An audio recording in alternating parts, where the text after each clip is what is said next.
యోసేపు మరియలు నజరేతు నుండి బెత్లెహేముకు జనసంఖ్య లెక్కిస్తున్న సమయంలో వెళ్ళినప్పుడు మరియకు నెలలు నిండాయి. అప్పుడు సత్రంలో స్థలం లేకపోవడంతో యేసుక్రీస్తు ప్రభువారు పుట్టినప్పుడు పశువుల తొట్టెలో పరుండబెట్టారు.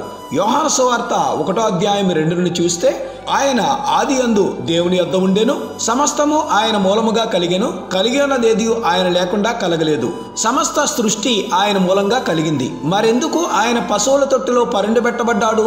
ఒక దేశాన్ని పాలించే నాయకుడికి తనకు మర్యాదలు చేయడానికి ఎంతో మంది పనివారు ఉంటారు. తినే తిండి మొదలుకుని ధరించే వస్త్రం వరకు కూడా ఆయన ఆజ్ఞాపూర్వకంగా అన్నీ జరుగుతాయి.